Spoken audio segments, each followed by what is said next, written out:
కానీ మీరు అప్పుడు మీ గురువుగారు చెప్పినట్టుగా మీరు సన్యాసాశ్రమం తీసుకున్న తర్వాత ఆల్మోస్ట్ 20స్లో మీరు తీసుకున్నారు. ఎస్. మీ ఫ్రెండ్స్ అంటే అప్పుడు మీరు చదువుకున్న కాలేజ్ ఫ్రెండ్స్ కానీ వాళ్ళు కానీ తర్వాత ఉద్యోగాలు బిజినెస్ ఏదో చేసి పెళ్లి చేసుకుని తర్వాత వాళ్ళకి పిల్లలు వాళ్ళకంటే ఒక ఫ్యామిలీ ఉన్నప్పుడు లేదా వాళ్ళు మిమ్మల్ని ఎప్పుడో కలిసినప్పుడు మీకు ఎప్పుడు అనిపించలేదా స్వామి నేను పెళ్లి చేసుకుని లేదంటే ఒక ఫ్యామిలీ అలాంటి అవసరం మాకు మొట్టమొదటి జనరల్గా ఎలా ఉంటుందంటే ఈ స్థితిలోకి రావాలి అని అనుకున్నప్పుడు రావడానికి ముందర వాళ్ళు అడుగుతారు, do you like to get married అని అడుగుతారు. If interested they opt for it also. మమ్మల్ని కూడా అడిగారు అలాగా. కానీ but what we thought is because మాకు అప్పట్లో గురువుగారి కార్యక్రమాల్లో మేము 100% మునిగి ఉన్నాం. వారు చేసే కార్యక్రమాల్లో చదువు కోసం పంపించినప్పుడు చదువులో కూడా మేము అలాగే ఉన్నాం. అందులో ఉండేటప్పుడు ఈ కార్యక్రమం ఒకటి కొత్తగా తీసుకోవాలి, ఎందుకంటే ఇది వారు ప్లాన్ చేసి పెట్టిన కార్యక్రమాలు కొన్ని ఉన్నాయి, అవి నడవాల్సిన అవసరం ఉంది. వారు మనని ఈ రకంగా తీర్చిదిద్దిన తర్వాత అంటే when he made an instrument, that instrument should work for the person who made it. So మమ్మల్ని ఇలా తయారు చేసిన తర్వాత వారి యొక్క ఆశయం కోసం మనం ఉండాలి, చెయ్యాలి అని ఒక నిర్ణయం ఏర్పడ్డ తర్వాత they asked us, would you like to get this? But I said, when we go for it, there are two problems. One, there may be increasing responsibilities after that, which will block our path. Second, అలా వెళితే అది మళ్ళీ ఇటు రావాలి అని అనుకోండి, it is again a pain to those people who come in that way. Right? Why unnecessary creating, why make this and create pain to other people, better not to అని అనిపించింది. ఇందాక మీరు ఒక మాట అన్నారు స్వామి, ఇప్పుడు ఎస్పెషల్లీ సరే అబ్బాయిలు పెట్టుకోవడం తీసి పక్కన పెడితే అమ్మాయి బొట్టు పెట్టుకోవడం అనేది ఎందుకు ఇంపార్టెన్స్ ఈ రోజుల్లో అంటే జీన్స్ ప్యాంట్ వేసుకున్నాను ఈ డ్రెస్ మీదకి బొట్టు బాగుండదు, ఎక్కడో ఎందుకు మా ఇంట్లో సంగతి నేను చెప్తే పిల్లలు ఎందుకు పెట్టుకోవాలి అని అంటే ఎవరో చెప్పిన పెద్దవాళ్ళు అక్కడ ఒక స్థానం అది ఆ ప్లేస్కి మనం దానికి రెస్పెక్ట్ ఇచ్చి దానికి బొట్టు అక్కడ పెట్టాలంటే they are not satisfied with my answer. Right. So మీరు మీ మాటగా ఒక్కసారి బొట్టు అసలు ఎందుకు పెట్టుకోవాలి, నో పెట్టుకోమని ఎందుకు పెట్టుకోవాలి అనేది చెప్పండి చాలు. There are certain reasons. ఇప్పుడు fortunate enough we are, whatever the practices that we have today given by our great sages, each one of them has a relevance physical, relevance spiritual, రెండు ఉన్నాయి. Face is the index of the mind, right? దీన్ని అంగీకరిస్తారు కదా. నీ మనస్సులో ఏ భావాలు ఉన్నాయో అది నీ మొహం చెబుతుంది.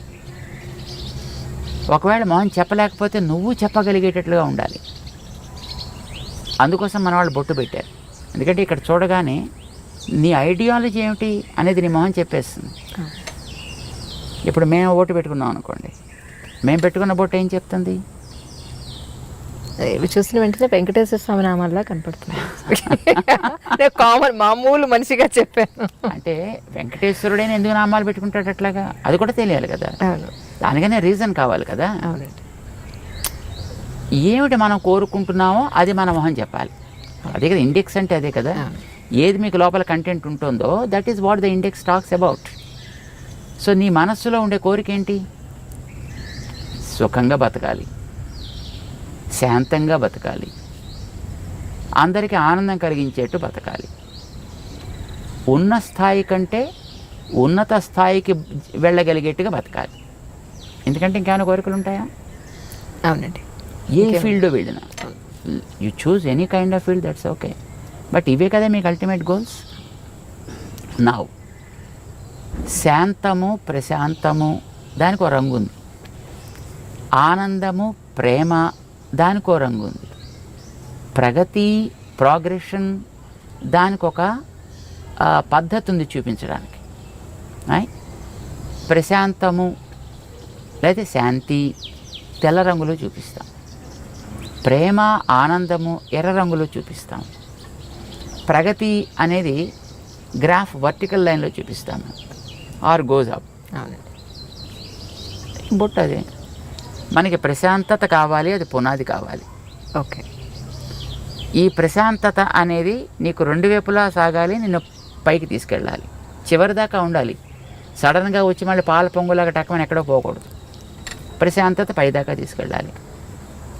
ఈ ప్రశాంతత అనేది ఆనందాన్ని ఇచ్చేట్టుగా ఉండాలి కనుక ఆనందం అనే దాన్ని మధ్యలో మనం చూపిస్తాం. ఈ ఆనందం అనేది ఒకటే గోల్. దానికి ప్రశాంతత is a protection and it is the foundation, it is the protection, but this is the goal. ఇది మనకి బొట్టులో చూపిస్తాం అన్నమాట. ఆ రంగుకి కూడా ఒక రెలవెన్స్ ఉంది, ఆ లైన్కి కూడా ఒక రెలవెన్స్ ఉంది మనకి. ఇక్కడ ఎందుకు పెడతాం, ఇక్కడో పెట్టుకోవచ్చు కదా, స్పేస్ హాయిగా ఉంది కదా. ఇక్కడ కూడా ఉందనుకోండి స్పేస్, బట్ ఇక్కడ ఎందుకు పెట్టాం ఇక్కడ ఎందుకు పెడతాం? మన భావన అనేది జ్ఞానానికి సంబంధించిన అంశం. జ్ఞానం అనేది తెలుసుకోవడానికి పనికొచ్చేది. తెలుసుకోవడానికి పనికొచ్చే ఇంద్రియం మన దేహంలో కన్ను భౌతిక రూపాలు చూస్తుంది, జ్ఞానం ఆంతర రూపాలను చూపిస్తుంది. సో జ్ఞానానికి కన్ను గుర్తయితే ఈ కంటి మధ్య భాగం మన జ్ఞాన ప్రకాశానికి ఆధారము. So start something from here and take it towards your goal. It should be upward always, but protected by peace and sattvik. గుర్తుది, ఇది ఒక గుర్తు. ఇది ఇక్కడ పెట్టడానికి కారణం యూజువల్గా మీకు ఇందాక ఒక కారణం చెప్పాడు, రెండో కారణం చెప్తున్నాను. చెప్పండి సార్. మొట్టమొదటిది ఒక భావం ఉంది దాంట్లో. ఊరికే ఏదో సరదాగా పెయింట్ చేసుకోవాలి కనుక, కానీ this is not a painting that we are doing, or this is not something a kind of design that we adapted as a fashion, right? there is a meaning, there is a relevance for that. రెండవ కారణం ఏంటంటే, ప్రతివాడు ఏం కోరుకుంటాడు చెప్పండి అసలు? ఎవరైనా కామన్గా ఆధ్యాత్మికం అని పక్కన పెట్టేయండి, ఎవరైనా ఏం కోరుకుంటారు? మగవాళ్ళు కానీ ఆడవాళ్ళు కానీ అందంగా ఉండాలి కోరుకోరా? అందంగా ఉండాలి ఎవరైనా కోరుకుంటారు. అందుకే కదా మాటికి అద్దం చూస్తాడు, జుట్టు దువ్వుతాడు, ఇది నిలబెట్టాలా లేకపోతే ఇటు దువ్వాలా లేకపోతే మొహం మీద బొచ్చు కుక్కలా వేసుకోవాలా. సో ఏదో ఒక రకమైనటువంటి ఒక స్టైల్ అడాప్ట్ చేస్తున్నాడు, లేదో రంగులు వేస్తున్నాడు. ఇవన్నీ దేనికోసం చేస్తున్నాడు? అందంగా ఉండాలి. మరి అందం ఏం కావాలి? ప్రిజర్వ్ కావాలా లేదా తాత్కాలిక కనిపించిపోవాలా? ప్రిజర్వ్ కావాలని ప్రతివాడు కోరుకుంటాడు, ఉండదు. కానీ వందలు వేలు లక్షలు ఖర్చు పెడతారు అది ప్రిజర్వ్ కావాలని. ప్రిజర్వ్ కావడానికి ఒక బ్యూటిఫుల్ సొల్యూషన్ మన వాళ్ళు ఇచ్చారు. బాడీలో ఉండే మిగతా పార్ట్స్ కంటే మొహం చాలా ఎక్కువ అందమైనది, దాన్ని బట్టి కదా మిగతా అన్నిటిని రికగ్నైజ్ చేసేది. సో ముఖం యొక్క అందం బాగుండాలి. పాడు చేసే ఫ్యాక్టర్స్ ఏమున్నాయి? వెదర్, కడిగేసుకుంటే పోతుంది,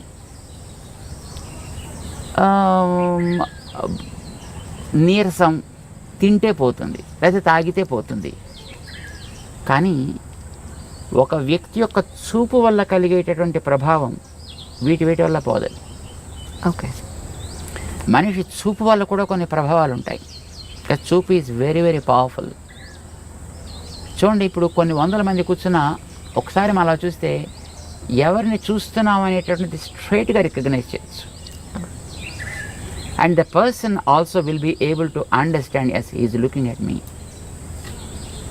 Our vision's beam is very very straight and strong and very powerful also. ఇప్పుడు మీరు ఒక ఫోటో పెట్టుకుని లేదా ఒక మనిషి ఎదురుకుండా కూర్చున్నప్పుడు మీ ప్రవర్తన ఒకే రకంగా ఉంటుందా? ఉండదు. తేడా ఏంటి? This is life, is a lively. So జ్ఞాన ప్రసారణ సాగుతోంది ఇక్కడి నుంచి. ఆ జ్ఞాన ప్రసారణ ఈజ్ వెరీ పవర్ఫుల్.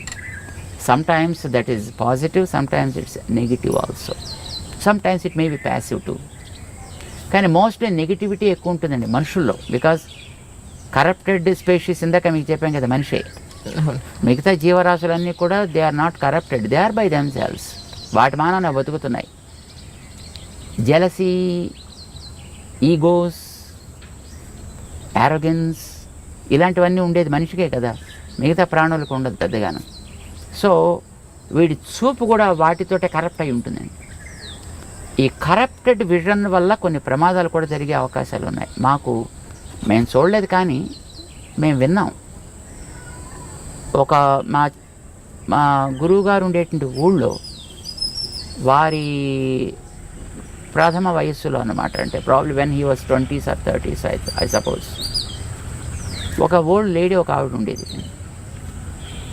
ఆవిడలా రోడ్డు మీద పెడుతూ ఏంట్లో అబ్బా జామ చెట్టు బాగా కాసిందే అందనుకోండి, మన్నాడు కాయలన్నీ ఎండిపోయేవి. ఇది కొంతమందిలో నేను కూడా చూశాను సార్, నిజంగా కరెక్ట్ అది మీరు చెప్పింది 100% కరెక్ట్. అలాగే వెడుతూ పాలు పితుకుతుంటే అమ్మో మీ ఆవు బాగానే పాలిస్తోంది అందనుకోండి, మన్నాడు పాలు ఎగచేపేసేది ఆవు. Oh my god. This is a kind of evil eye, what we call it is an evil eye. Okay, దృష్టి దోషము అని అంటారు దాన్ని. ఈ దృష్టి దోషం ఈజ్ వెరీ పవర్ఫుల్, మిగతా వాటికంటే చాలా powerful. Weather impact is not much powerful. తినకపోతే వచ్చే weakness is not much powerful. Or ఎవడైనా వచ్చి 4 వాయిస్తే దానివల్ల కూడా అందం పెద్ద చెదిరిపోయేది ఏమి ఉండదండి. తాతగా దెబ్బ తగిలితే కాస్త దీన్ని ప్యాచ్ చేసుకుంటాడు, అదే కుట్లు కుట్టుకుంటాడు, మళ్ళీ నార్మల్ అయిపోతాడు. బట్ ఈవిల్ ఐ వల్ల కలిగేటువంటి ప్రభావం చాలా ఎక్కువ ఉంటుంది. ఇది పడకూడదనే కొత్త ఇళ్ళు కట్టుకున్న వాళ్ళు వాడి ఆ నేత్ర ప్రభావాన్ని ఎక్కడో ఒక చోట ఫోకస్ చేసేసి దాని మీద కనుక పోతే తర్వాత చూసినా పెద్ద ప్రాబ్లం ఉండదు. The first beam is very powerful. అందుకోసం దానికి ఏదో రకరకాల వేషాలు వేసినటువంటి గుమ్మిడికాయలు లేకపోతే ఓ రాక్షస మొహాలు ఇలాంటివి ఏదో కడుతుంటారు. దృష్టి బొమ్మల దృష్టి పెడతలేదో అంటారు దాన్ని. అంటే వాడు ఎవడైనా వచ్చి అలాంటి పవర్ కలిగిన వ్యక్తి దాని కేసు చూసి బాగా కడుతున్నాడు, చాలా బాగుంది. ఇప్పుడు ఎక్కడ పడుతుంది చూపు? ఇంటి మీద దృష్టి బొమ్మ పెట్టినప్పుడు మీరు మిగతా కట్టినటువంటి కలర్స్ మీద డిజైన్స్ మీద దృష్టి పడదు, దాని మీద దృష్టి పెడుతుంది. So also when you see the face of a person, when there is a mark somewhere, ఇక్కడ ఉండొచ్చు, ఇక్కడ ఉండొచ్చు, ఇక్కడ ఉండొచ్చు, ఇక్కడ ఉండొచ్చు. చిన్నపిల్లలకి ఉయ్యాల పడుకోబెట్టినప్పుడు వాళ్ళకి బుగ్గల మీద అక్కులు అనేవాళ్ళు చిన్నప్పుడు బ్లాక్ కలర్లో తయారు చేస్తారు, దాన్ని చుక్కలు పెడతారు, ముక్కు మీద పెడతారు, గడ్డ మీద పెడతారు, నుదుట పెడతారు. వై? ఎవరైనా వచ్చి చూసి అబ్బో మీ వాడు చాలా బాగున్నాడండి అని ఈ బొగ్గ గిల్లో లేకపోతే ముక్కు పిక్కో ఏదో చేస్తారనుకోండి, అది పిల్లవాడి మీద ఇంపాక్ట్ పడకూడదు. ఇప్పుడు చూడగానే ఎక్కడ పడుతుంది చెప్పండి దృష్టి? మీరు వెంకటేశ్వరుడు గురించి ఇందాక మీరు చెప్పారు, వెంకటేశ్వరుడు నామాలు అన్నారు. వెంకటేశ్వరుడు కళ్ళు లేవా? వెంకటేశ్వరుడు పళ్ళు లేవా? వెంకటేశ్వరుడికి పెదాలు లేవా? చెవులు లేవా? మరి మీకు నామం మీద ఎందుకు దృష్టి పడింది? See, whenever you have something there, your vision goes and falls directly on that. And when it falls on that, then the impact, the evil impact of the vision is gone. ఇంకా తర్వాత వాడు మిగతా parts చూసినా దానివల్ల పెద్ద ప్రమాదమే ఉండదు.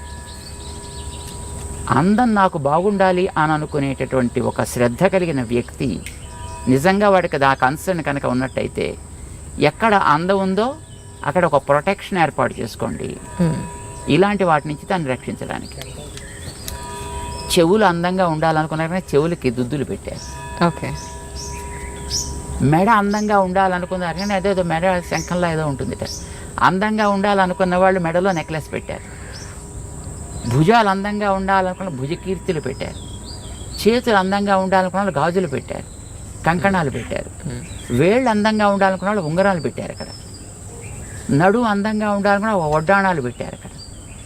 కాళ్ళు అందంగా ఉండాలనుకున్నారు, దానికి గజ్జలు ఏవో పెట్టారు దానికి. ప్రతి భాగంలో కూడా ఏది వాళ్ళు ప్రొటెక్ట్ చేయాలనుకున్నారో ఆ ప్రొటెక్ట్ చేయడం కోసం అని చెప్పి అక్కడక్కడ తేజస్ సంబంధమైన ఒకటి పెట్టారు. ఆ పెట్టేది కూడా తేజస్తో సంబంధించింది.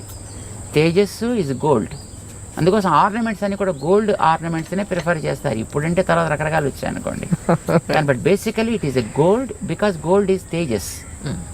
బంగారం మామూలుగా మట్టి సంబంధమైనది కాదు, అది తేజస్ తత్వానికి సంబంధించింది. దాంతో చేసిన వాటిని అక్కడక్కడ రక్షణ కోసం పెడతారు.